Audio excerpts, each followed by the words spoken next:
It's crying, her mother's crying, her father's crying. Guy gets up. He said, have you lifted before? A little bit. And he walks up, bing. He could have gone ding, ding, ding, ding. I think it was 112 pounds, right? It's crazy. Or the beautiful boxer. They have boxing now. And that they have a young gentleman who transitioned. He was a very good boxer, but he wanted to be a woman, which is, you know, to each his own. Because I want to be very liberal when it comes to these subjects. I'm trying to get that vote. It's not an easy vote to get. It's very tough for me to get it.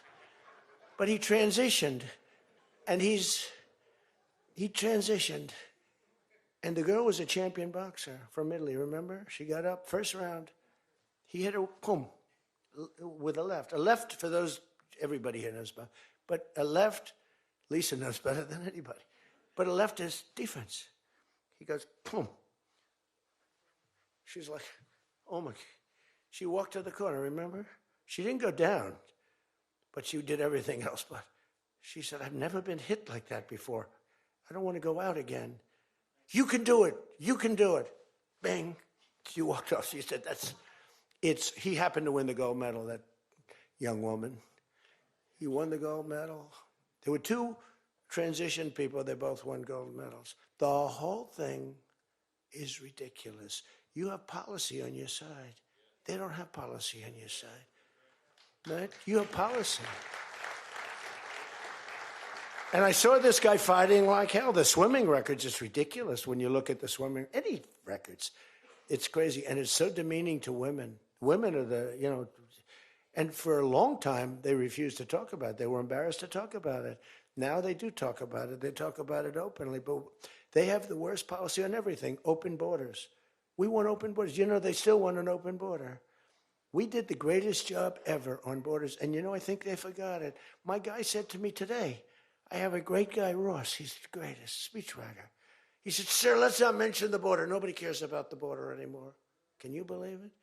This was the biggest, this was the biggest thing there was. It says to me, nobody cares about the border because it has a shelf life. I fixed the border. I fixed it in my first term, but now I really had to fix it. It was much worse, you know, when I came into office. Millions and millions of people were pouring into our country. And I fixed it, and my guy, who's incredible, says, people don't want to hear it, sir. You've done that. The problem is people forget that I did it. They totally forget. They were talking about the other day, we don't like Donald Trump on this, we don't like Donald Trump on that. And somebody just out of the blue said, well, he did an unbelievable job. Who cares about that? They're saying, like, you know, that's been done. What do we do about that, Mike? Everything you do. It's almost like, what have you done lately is the way you have to run your life. In other words, I could have the most unbelievable 4 years, and I guess they're not, I'm not allowed to run. I'm not sure. Is there a little something out there that I'm not allowed to run? But let's assume I was allowed to run. I could have, there's going to be a constitutional movement. No, I could have the most unbelievable 4 years. Everything was great, but in the last week, I made a little slip up in something, and you lose the election. It's like, so we can't let them forget that we did such a great job on the border. By the way, Venezuela, everyone, they're marching in the streets. They love it, except in New York. I mean, where they find these people? These people, they're not like, these people are a mess. I know it's not nice to say that. These people are a mess. Where do they find these people? They're the worst looking people I've ever seen. They got hats that are all frayed and all, they look like, they're all paid. They don't even know what they're talking. When the reporters don't interview them because they know that it's, you know, the press is so anti. It's hard to believe the press could be so anti because it's all common sense. You know, it's not, we're conservative, whatever, doesn't matter. We're all common sense people.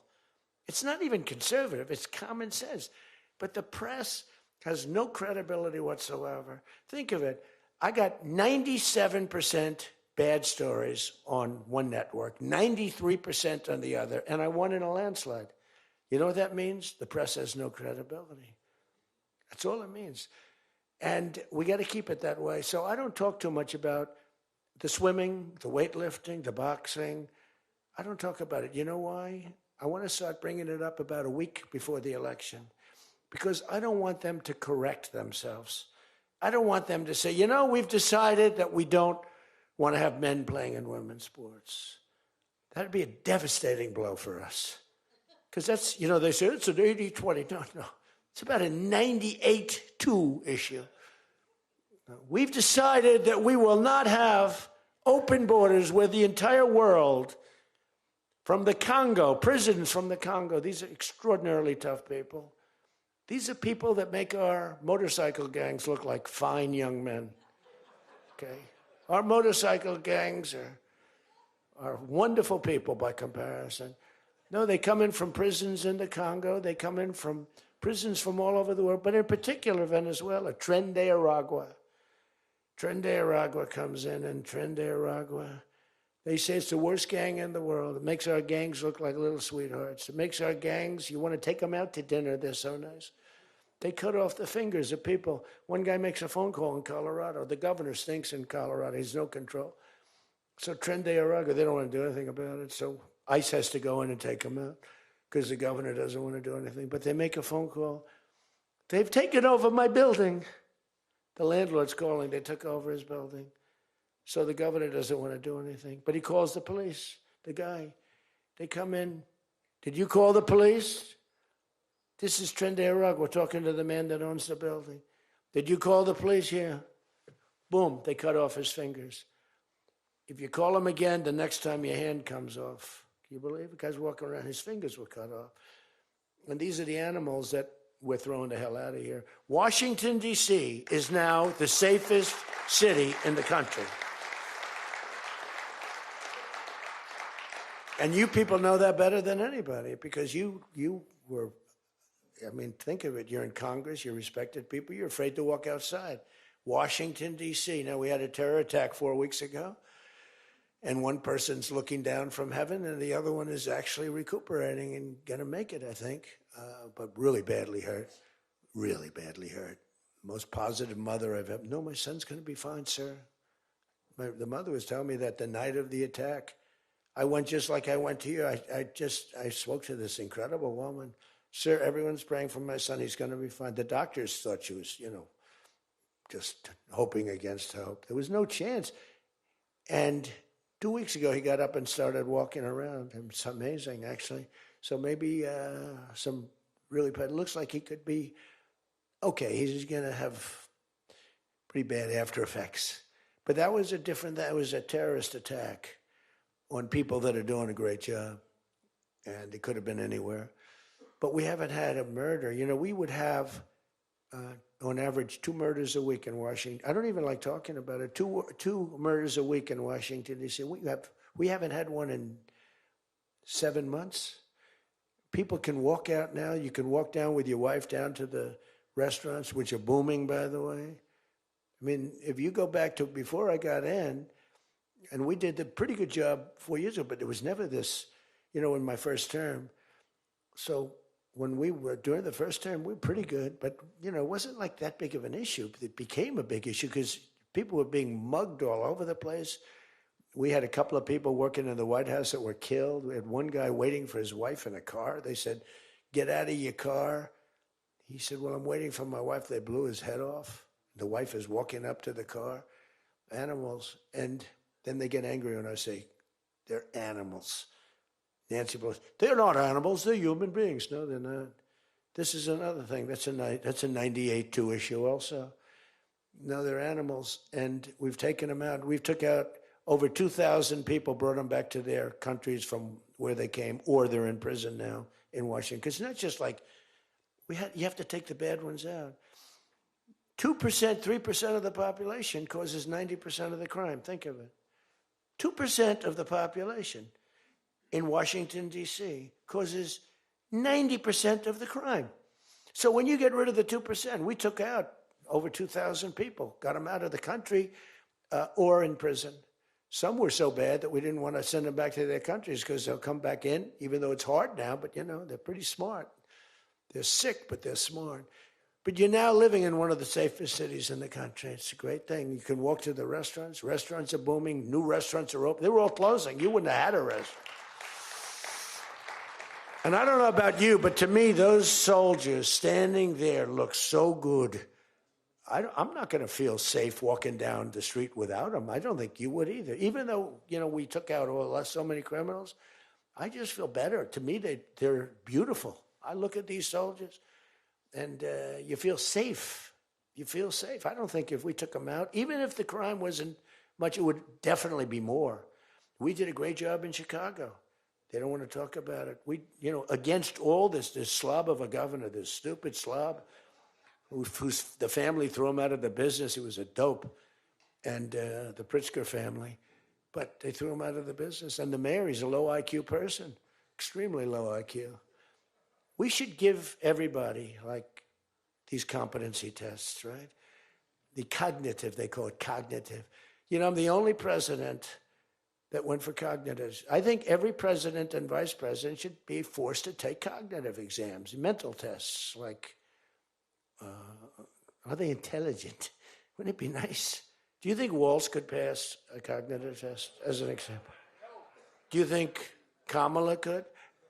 I don't think Gavin could. He's got a good line of crap, but other than that, he couldn't pass. I mean, here's a guy who didn't want to have water coming down from the Pacific Northwest. Why?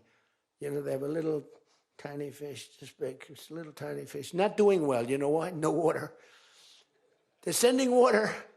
It's too much. It's killing the fish, so they cut it off. And then they have 25,000 houses burned down. They don't know why. No, I think, I believe in it. I'm the only one that took a cognitive test. I do, it's the worst.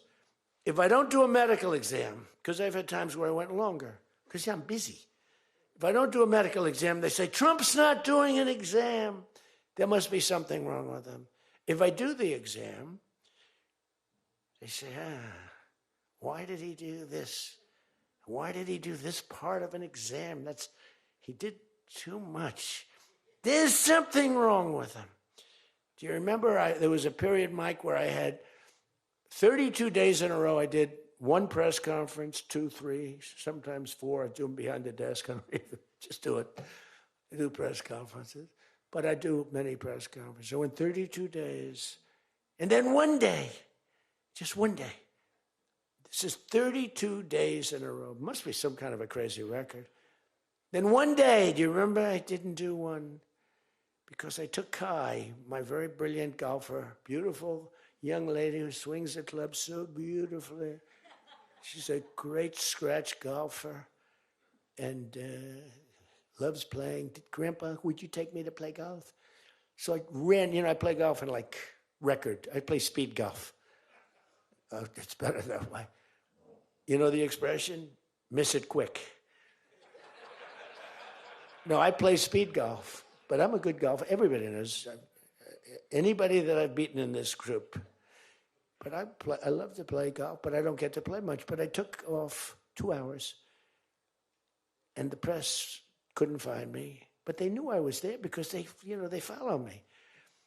And I was getting, are you okay? Guys are calling me up. Some of the guys in this room. Sir, are you okay? Yeah, what's the problem? There's a report, sir, that you're no longer with us. Remember that? No. The report was that I don't want to use the D word. It's such a horrible word. Dead. I don't like. There's a report, sir, that you're no longer with us. I said, well, I just hit a 280-yard drive. This isn't bad. And, it's one of the, and it took me a couple of weeks to get that one straightened out.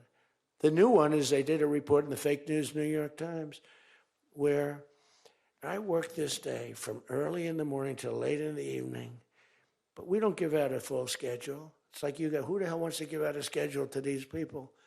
But it's all work. And this, in particular, this day was brutal. I never got to leave the seat. You couldn't do anything. It was just one after another after another. And this went on from early in the morning till late in the evening. And my people gave out a report. He had lunch. They show a report, lunch with somebody. And they did a story. Donald Trump is slowing down. He only had lunch. And then he went back up. And they said, that's malfeasance, whoever did, right? No, it's terrible. I was actually more angry with my people than I was with the New York Times. But they wrote a story, and it takes you a period of time to recover from these hits. And it's almost no matter what you do, but you have to keep a positive eye. But we have a fake press.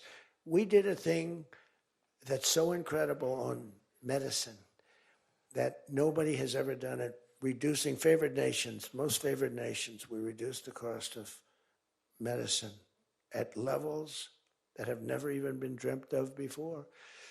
We should win the elections on just that thing if we did nothing else and went home, go home.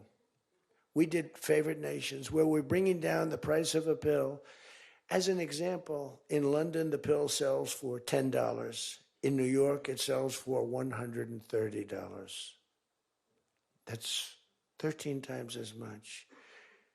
Most favored is, I want to pay what the lowest nation in the world is paying.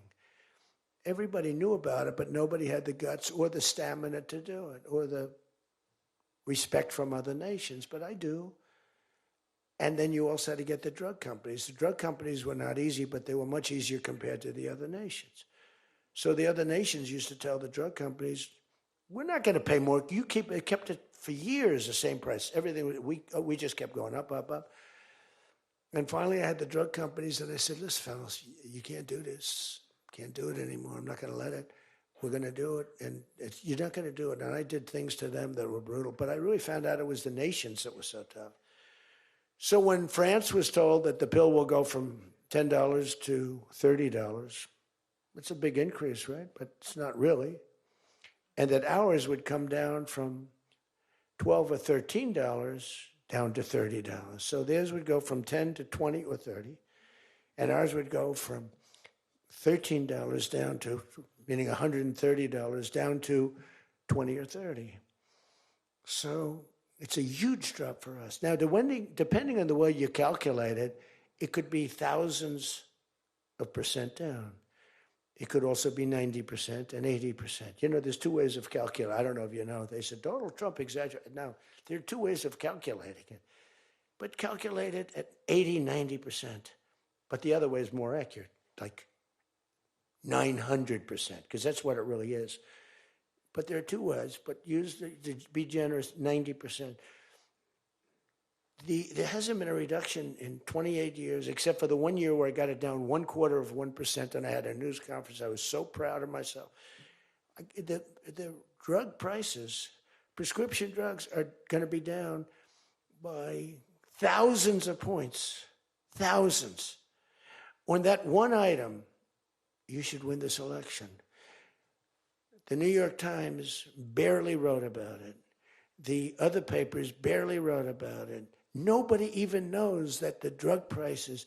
Now, people will say, you don't mind if I don't read this crazy teleprompter, do you? Because, do you mind? Because I have, it's called standard. But these things are so important because you guys got to get elected. Because if you don't get elected, we have a country that's going to go to hell. So we can't play games. Ladies and gentlemen, the sun will rise tomorrow, and when it rises, we don't need this bullshit. We need to talk about favored nations. And your numbers are coming down at levels that nobody's ever seen. We inherited high prices. We inherited a mess. We inherited the greatest inflation in history. And you know what was knocking it down? The bad economy that we inherited. We inherited bad. We now have the hottest economy in the history of our country. We have $18 trillion being invested in the United States. You have, every one of you have car plants, AI plants, plants of all different types. Because of tariffs.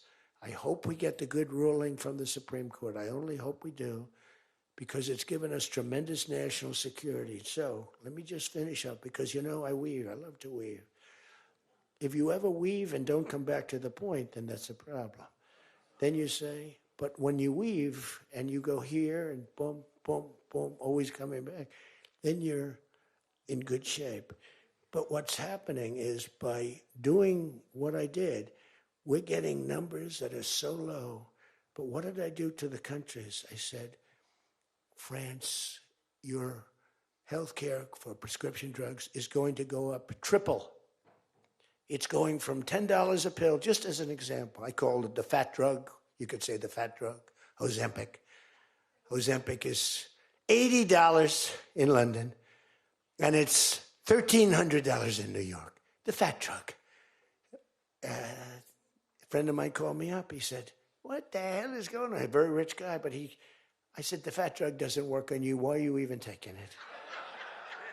The drug has failed miserably, but he's a very loud, boisterous. He's not a bad guy, not a great guy, smart as hell. But he's a very rich guy. This drug, he could have paid millions for it. It wouldn't have mattered. But he said, in London, I'm paying $80. In New York, I'm paying like many times more than that. What the hell is that? That's because of what's happened. Because the nations held us back. So the drug companies, I had made a deal with them. You're going to do it? They said, whatever the nations agreed to. The nations were a bigger problem than the drug companies. So I said, you tell me they'll never agree, sir. I said, 100% they will. 100%. They said, sir, the smartest guys, Eli Lilly, Merck, Pfizer, all genius. They're all making numbers you wouldn't believe. The defense contractors are making more. That's why I'm going to say, you're making $45 million a year and you can't produce a frickin' helicopter for 7 years? We're going to talk to them about that. But I said to the France, I called up, as an example, France, just as an example, I like him, he's a nice guy. Emmanuel, you know Emmanuel Macron. I love the French accent. Emmanuel. They said, listen, you're going to have to raise your prices a little bit because we're paying 14 times more than you. That's a lot, right? We're paying numbers. In other words, we're making up for all of this deficit. No. I don't know. I will not be able to. Mr. President, please excuse me. Most of the people call me Mr. President, except for people that don't respect me. They call me that, which are probably a lot of them too. But they said, no. Putin calls me Mr. President. She calls me Mr. President. Emmanuel goes, no. We will not do that. Yes, you will, Emmanuel, 100%, because I was told they wouldn't do it. And this is, you can take Emmanuel and add up Hans, you can add up Ludwig, you can add every name in the book. It's all the same. The answer is no. We're not going to double our drug prices. Not for you or anybody else. I said, yes, you are, 100%. We are not going to do it. No, you don't understand. 100%. You're going to do it and you're going to like it. They go, I don't understand. I've told you 5 times, why do you keep saying you're going to do it? Because I'm always right about, Trump is right about everything, right? I said, the hat. Trump is right about it. I have been right about everything. Got to keep it going. Is there wood up here? Hold it. I always like to, just in case. Trump was right about everything. And I said, so you're going to do it, Emmanuel? No, I'm not. I said, okay, here's the story, Emmanuel. If on Monday you haven't agreed to every single thing that we want, I'm putting a 25% tariff on everything coming out of France, including your wines, your champagnes, and everything else. No, you cannot do that. I said, I can do that, and I will do that. Even for national security, I'll do that, but this is for medical security, and 100%. Now, let me explain. The tariff I'm imposing on you is 42 times more expensive than what I'm asking for you in return. So you can either have a 25% tariff added on to you, like I did with China on fentanyl. I put a 20% penalty tax on China, and it's drying up. because the tax is far more than they make with fentanyl. But with the other nations, I said, you're going to do it. And you know what he said? You can't do that to me. I said, yes, I can.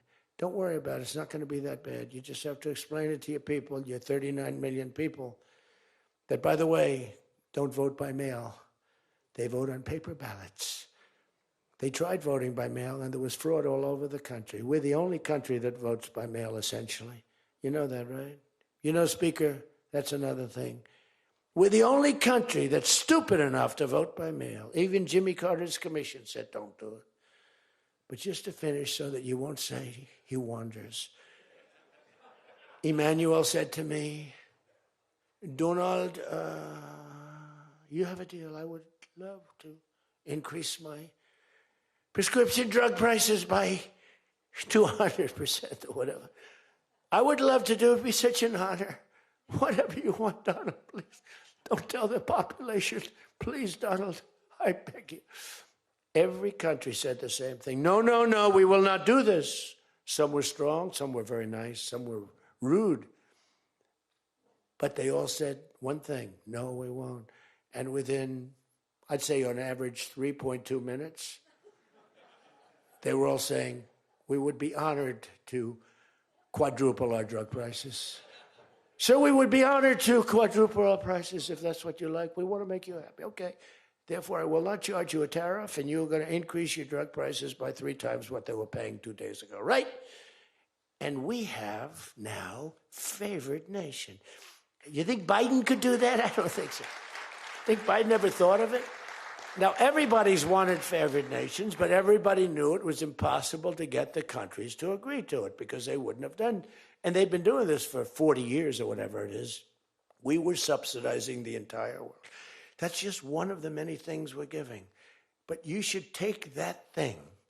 That's going to save. Now, that also, when you add that to healthcare, your drug prices are much lower than what you projected. So we're going to reduce healthcare by a lot. One other thing. On healthcare, it's never been our issue. It should be our issue. We had a very nasty vote from a couple of people. I guess Collins, I guess Lisa Murkowski, and I guess a man named John McCain. Remember? Thumbs down. You remember. He said, I'm all for 10 years he campaigned. I don't want to be nasty, but for 10 years he campaigned on Obamacare. We're going to destroy Obamacare. We're not going to do it. And then we're going to terminate it. And then, it was a little surprising. We could have had health care, good health care. Obamacare is bad. And the people understand it's bad. And the premiums are horrible. But one thing I've learned a lot about healthcare. I found healthcare sort of like not of tremendous interest, but it was very important. And I made it of tremendous interest. So I made a statement a couple of months ago because I saw the numbers. I said, boy, because, I like to see what's going on. That's one of the reasons. By the way, we set an all-time record again today. We have the highest stock market in the history of our country by far, every single month. That's another thing you should camp. They like to demean that. What the Democrats, well, that doesn't mean anything. That's just, no. That means jobs, and it means 401ks, because a lot of people have 401ks. And they have, best lawyer in the room, the best, have 401ks, and they have 401ks like, I had a young policeman. I told this story twice, but it was the same thing. This was a recent case. I had a case years ago, because I had a great economy. We had the greatest economy in history during my first term. My first term was a tremendous success. But again, nobody wants to talk about that. We rebuilt our military. We did things that nobody could have done. We did a great job. This term is blowing it away. It's blowing every term. There's never been a president that had a year like this, especially a starting year. And we should win based on that too, all things. But the 401k, so there's a policeman, and he comes up, and he was guarding me along with lots of other people. Sir, I want to thank you. What? My wife thinks I am the worst investor in the world. And for the last year, she thinks now I'm Warren Buffett. She said, you're smarter than Warren Buffett. You're a better investor than Mr. Warren Buffett, sir. I said, how's your 401k? It's doubled. It's going up. It's going up. I said, just relax. But 401ks are through the roof. Those are us. Those are the people. We have the highest stock market in history. 47 days out of 11 months. We have just a piece of the last month left for the first year. 47 days out of 11 months, we hit a new record. Well, we hit one last night. We hit another one today, I understand. But we hit one last night, a new record, brand new record. All exchanges, not just, Dow. Dow was up, but all of them. We have another record, that's the 47th time in 11 months that we've hit an all-time high. And the future, because we have more money coming into our country than any country has ever had by far. The record was about $3 trillion many years ago by China. We've got $18 trillion pouring into our country. You know why? Because of tariffs. Because if they build a factory, they don't have to pay any tariff. But if they make it in another country and they send it in, they have a very big tariff to pay. So they can't pay that tariff. So what they do is they come in and they're building. By the way, this is what China did to us for many years. It's just reversing it. Other than we have a great product. We were losing our product now. Tell you what, if I had lost this election, if you had Kamala, it's the same thing, Joe and Kamala, I call them equals. If you had Kamala come in, I believe that our country would have been Venezuela on steroids. I used to say that during the campaign. If I don't win, we're going to have Venezuela. So we have 18 trillion coming in. I think we could hit 20 trillion by the time the year is up, right? It's less than 1 year, 18 trillion. The record is $3 trillion. $3 trillion is a lot of money. 18 trillion is not even thinkable. That's all investment. That's building factories. That's building plants. You know how many car factories we have? Half of you guys are having car factories. Where you are, Louisiana is doing great. Georgia, right next to you, is doing great. Hello. Nice guy. All nice people. Actually, in this room, I can't see it. Is there anybody I'm supposed to dislike in this room? I think that a couple of people maybe didn't show up. There's only one that I really dislike. The same person that Mike gave up on, because there's something wrong with him. He's a sick person. But there's only one, really. The others, you just have to understand them. They have some problems too. But you just have to sort of go with them and understand them, feel sorry for them, advise their family, are they okay? Because what we're doing is right. But $18 trillion, car plants being built. I was in Japan. Somebody admonished me, he shouldn't be traveling. I don't like to travel. But when I travel, I make a lot of money for the country, not for me. For me, I don't care. I have a much higher purpose. I have plenty of money. I don't need money. I don't want money. I want to make money for the country. And like I did with Intel. Intel came in. They had a problem. I said, I can solve the problem, but I think you should give the United States 10% of your company. He goes, whoa. I said, yeah, I think I can help you with the problem, but you got to give the United States, not me. Sometimes I'll say, give me, but when I say me, I'm talking about, I'd love to accept it, but I don't think that law enforcement would like that, right? I'm very cognizant of law enforcement, perhaps more than anybody in history. Actually, a friend of mine who's really smart said, you've got to be the most honest guy in history because you have been examined, your books, your records. I have a big business. Every record, I had these Democrats hired the biggest accounting firms, the biggest law firms, the biggest. I went through years of abuse. And here I am. They didn't find anything wrong. Remember? We want his tax returns for years. We want his. Finally, the Supreme Court, shockingly, I'm the only one. This couldn't happen to anybody else. You have to give your tax returns, right? I gave my tax returns. They're from here to here. It's a big business. It's a great business. And I built a great business, like much bigger and better than anyone even understands. But I gave my tax returns. They go from here to the ceiling practically. They got them. Headline, Trump to give tax returns. Supreme Court ruled I had to give my tax return. Can you believe it? Everyone said, you're not supposed to do that. And by fighting, they think you're trying to hide something. Naturally. I gave my tax returns. That's the last we ever heard. They hired the biggest accounting firm in the world, most powerful lawyers in the world. They spent millions and millions of dollars going over those returns. There hasn't been one story that I did anything wrong. So this friend of mine who's highly sophisticated, rich guy, smart guy, said there's nobody that I know that could have gone through an examination like that and not ended up in prison. Nobody ever had to suffer like I did. Nobody ever did that to anybody else. There was an expression, Andrew Jackson was the most abused president in the history of the United States. You know who second was? This before me. You know who second was? Abraham Lincoln. But he had a civil war, so we have to give him a pass. But Andrew Jackson was treated horribly. He was a great general and a good president. So bad that his wife died. His wife died. They were horrible. But I just saw a report came out the other day. I blow them away. He never got impeached twice. I got impeached twice on nothing. On a perfect phone call, remember? Perfect phone call.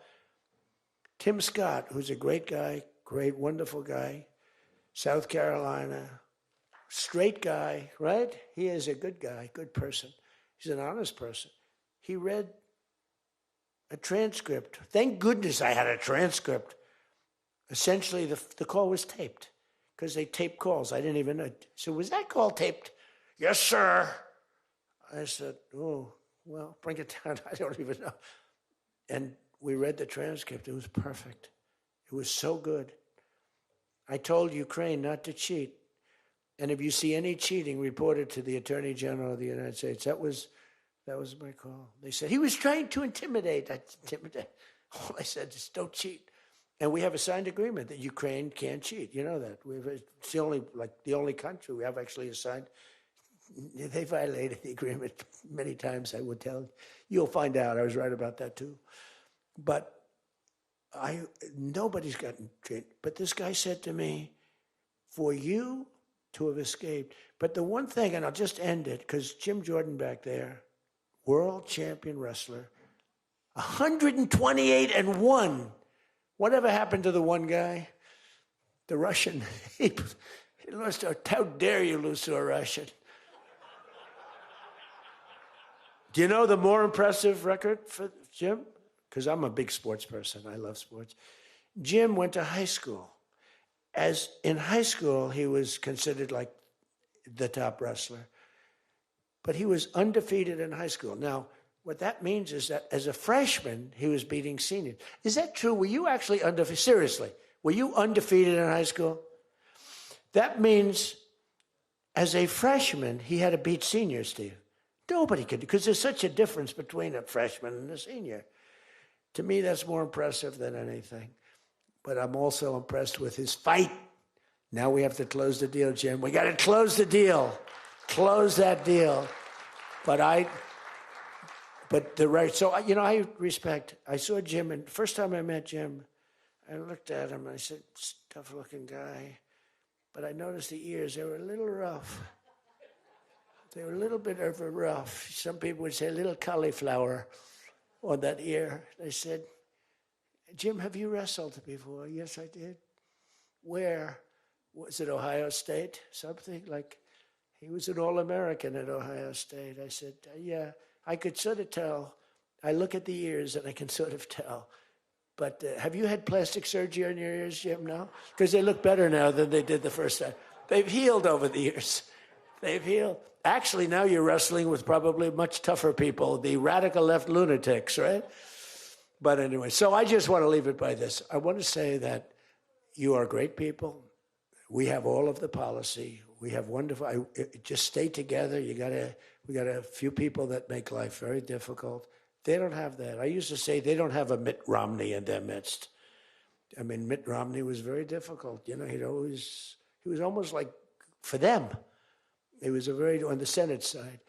But we have a couple of people that are really bad. I mean, they're bad, but maybe they'll straighten out. Maybe somebody in the room can sit them down and straighten them out, because what we're doing is the right thing for the country. We're not Republican or Democrat. We're doing the right thing for the country. If you look at what we're trying to solve the healthcare problem. We're trying to get better healthcare at a lower price. I mean, that's a good thing, right? And the one thing I learned, and just in concluding, and I said it like a month and a half ago, and it was the number one thing in the country. Even the fake news covered it. They tried to put a negative spin on it, of course. I said, I read a story about insurance companies making a fortune. A fortune. Their stocks were up 1,700%. Who invested recently in a stock that's up 17? And that's because the money that they're getting from Obamacare is massive. And the government generally. That means they're making a fortune. And as soon as that, because I have a natural, I don't want to say it again, but I have a natural business instinct. I do. I've always done things. I've done some things that people said, you're crazy, and I made a lot of money with. I've done a lot of things that were good. I have an instinct, right?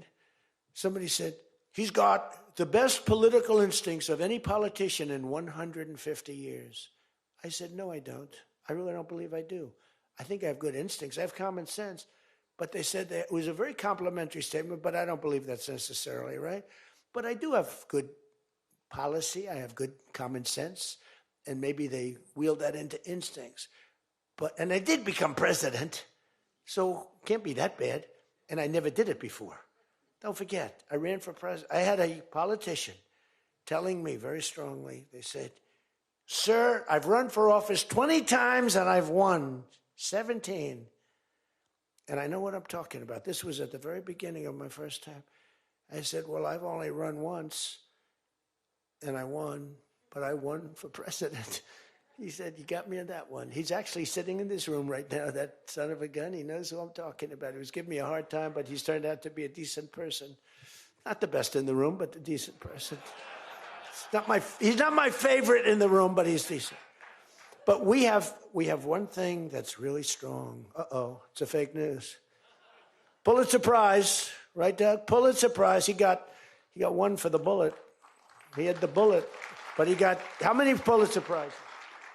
3 Pulitzer Prizes, and all talented guys. These are great guys. I don't like the people back there. These are the ones that take the pictures. Make me look thin for a change, Doug. You're making me look a little bit heavy. I'm not happy about it. But one thing I did see and find out in the last 2 months, when you tell the people that we want the money to be paid to the people so the people can buy their own health insurance and health care, it's like, and I just said it, and I said it because I read a story on the front page of a certain paper that I don't even mention because it's so stupid paper, it's so bad, it's gone so far off the Wall Street Journal, I don't mention it. I refuse to tell you that it's the Wall Street Journal. They've lost their way. This is not the Wall Street Journal of old. But I read a story on the Wall Street Journal, and it said that the insurance companies are making so much money. They weren't demeaning them or anything, and I guess as an investor, you're happy. When I read that, I said, wait a minute, they're making that kind of money. And they're making it because of stupid politicians, I hate to say, that we allow them to make it. If you guys can get in a room, because, we don't have that as one of our issues. It's the only thing they have. They're lousy at it. They came up with Obamacare. We tried to fight it. We almost had it won, but we didn't get 3 votes. We should have gotten them. But here's, you want to turn this thing, you work on favored nations, you work on borders, you work on all of the things that we talked about, but now you take the healthcare issue away from them, and they want to fight it. You know why? They're all owned by the insurance companies, and they cannot fight it successfully. There's nothing they can do. That's like almost the voter ID thing. When they try and fight, I watched a guy trying to explain why we shouldn't have voter ID the other day, and the guy was a fool. He looked like an idiot. This is the same kind of an issue. Let the money go in the healthcare account or however you do it. Let the money go directly to the people. Now, you have to be a little flexible on Hyde. You know that. You got to be a little flexible. You got to work something. You got to use ingenuity. You got to work. We're all big fans of everything, but you got to be flexible. You have to have flexibility. I came out with a statement. Let the money go not to the big fat cats in the insurance companies that made 1,700% over the last short period of time. Let the money go directly to the people where they can buy their own health care. And I'm not sure that I've ever said anything that was more impactful. You know, I say a lot of things and have a lot of good ideas. And this was an idea that, the whole world went crazy. The whole country went crazy. The world went crazy with envy. If you can somehow do that, Mr. Speaker, Tom, all of you, Steve, if you can do that, this is going to be your issue. And the other thing is fertilization. They're trying to hit us on fertilization. They were dead on fertilization when I got a call from a very wonderful young senator from Alabama saying they had just lost a case. And the case, I've never been met with such scorn. Friends of hers were just going crazy. And I said, explain the issue to me. And it was on IVF, the fertilization. A judge ruled against and said all fertilization places have to be closed down, like immediately. It would have been a disaster. And fortunately, I picked it up, and we owned the issue. But now I understand they're trying to make a case on fertilization. You can't let them do that. Very important issue. All of these issues are very important issues. But you can own healthcare. Figure it out. Let the money go directly to the people. It goes in a healthcare account. There are numerous things you can do, but you have to let no money for the insurance companies. I'm going to meet with the insurance companies. I said, I'm going to meet with them because I met with the prescription drug companies. And that's when I found out what was going on with the fact that we were paying 10 and 13 and 14 times more money than Europe and other places. I learned that at the meeting. Now, I'm going to meet with them in a few days. I'm meeting with them all, 14 companies. I'm meeting with them all. I'm also meeting with oil companies. Let's go. You know what that's about. We've got a lot of oil to drill, which is going to bring down oil prices even further. But if you can come up with health care, remember this, where the money goes to the people, you have just owned, they can't fight it. They're owned by the insurance companies. You guys don't get money from the insurance companies. They do. They get a massive amount of money. It's their biggest donor. They're going to try and fight you, but they can't win the fight. If you explain it, the money goes directly to the people. That's going to be your issue. The other thing is energy. Your energy prices have come so far down since that president. And nobody wants to, I saw on television, energy prices are down 3%. No, they're not down 3%. They were $3.50 and $4. It's now $1.99 a gallon in many stations, and it's going down further. And that's like a massive tax cut. And that's the other thing, tax cuts. No tax on tips, no tax on Social Security, no tax on overtime. Now think of this, no tax on tips, no tax for seniors on Social Security, no tax on overtime. You're allowed to deduct if you buy a car and you take out a loan on the car. For the first time ever, middle-income people, all people can deduct, but they never got a deduction before like this. It's only for rich people. They got them. They have so many deductions. You're allowed to deduct the interest against your taxes. Nobody thought it was possible. It's going to be phenomenal for the car companies, but it's even more phenomenal for the people. It's like getting it's like paying half for the car. All of these things, you have so much ammunition. All you have to do is sell it. Taxes. But the one thing they know about the taxes, The great big, I call it the great big beautiful bill. I think it's even better. But the great big beautiful bill is just that. There are so many good, you have to get the word out because the people, but they're embarrassed when they do that. You know, if we're going too strong and doing too well, if the lights go off, you know you're doing well. If the lights are on, you got yourself a problem, okay? I see that little red light. That light goes on. If that light, that's bad, isn't it? If that light goes off, you know that you're doing a good job because you're fighting the Democrats and you're fighting the fake news. And it's amazing that they can be so stupid. And they don't have credibility anymore, and you can beat them. I mean, it's the old thing that, you know, never fight the news, but you have no choice because it's almost like they become radicalized. But you are fighting the news, but you can beat them. That's why I'm standing here. I mean, I had Kamala. I was beating Joe by 30 points. And then they changed him. That's like a fighter in the ring. He's losing. And they said, let's put somebody else in to take his place. Very unfair. They changed in the middle of the election. They said, he's going to lose, so let's give somebody else. And fortunately, she was just as bad as him. Probably slightly. I don't know. Would you say as bad or worse? Close. Pretty close. But it took 6 weeks. It was a honeymoon period. 6 weeks. It took 6 weeks to find out that she didn't have what it takes. But you got to win the midterms, because if we don't win the midterms, it's just going to be, I mean, they'll find a reason to impeach me. I'll get impeached. We don't impeach them. You know why? Because they're meaner than we are. We should have impeached Joe Biden for 100 different things. They are mean and smart. But fortunately for you, they have horrible policy. They can be smart as can be, but when they want open borders, when they want, as I said, men and women's sports, when they want transgender for everyone, bring your kids in, we're going to change the sex of your child. Just send them our way. In some cases, like in Minnesota, they don't even tell the parents. Is that right? And nobody believes it when I say it. I think we have 6 states. Nobody, am I correct?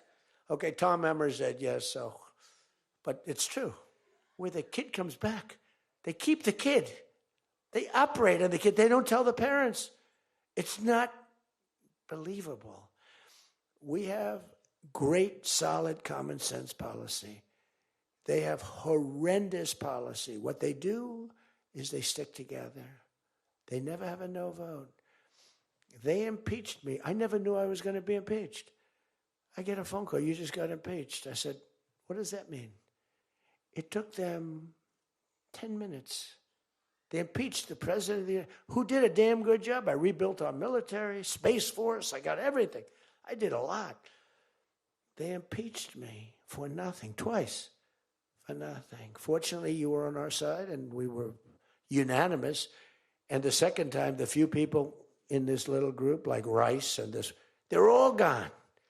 Every one of them is gone, except one that we're going to sort of let ride with. Some guy that has a state that you might as well just let him ride. But think of it, everyone's gone. Everyone's gone. It makes me feel so good. I don't want to feel vicious, but I'm so happy that everyone. And they're seriously gone, too. They lost in landslides. This guy named Rice, he lost by 48 points, right? Remember him? Oh, no, there he is. What a job you did, Mr. Fry. Congressman Fry. I looked around for somebody. It's true, this was a good choice. We've made some bad choices, too, because you have to do it. I said, who the hell can run against this guy, Rice? It was a Trump plus 40 district. They had riots around his house that night. You know, he voted, I vote to impeach. And that night they had riots.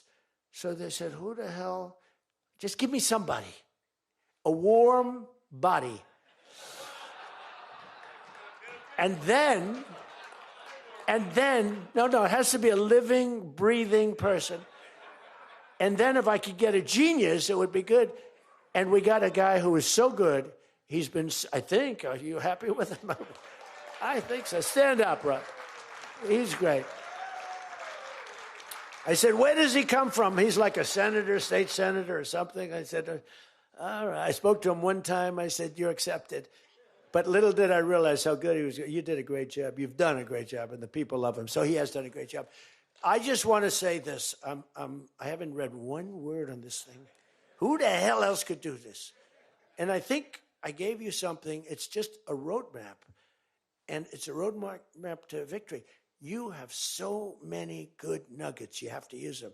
If you can sell them, we're going to win. Because we've won 2 races in like 50 years. It's, for whatever reason, I don't know why, but just don't fight it. It doesn't make sense. There've been 2, and they were unusual circumstances. So whether it's a Republican or Democrat, whoever wins the presidency, the other party wins the midterm. And it doesn't make sense because we've had the most successful year probably in the history. They say, and now you add what happened essentially yesterday, we've had the most successful first year of any president in history. And it should be a positive.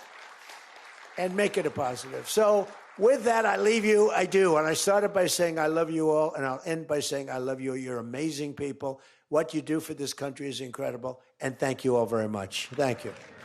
Thank you.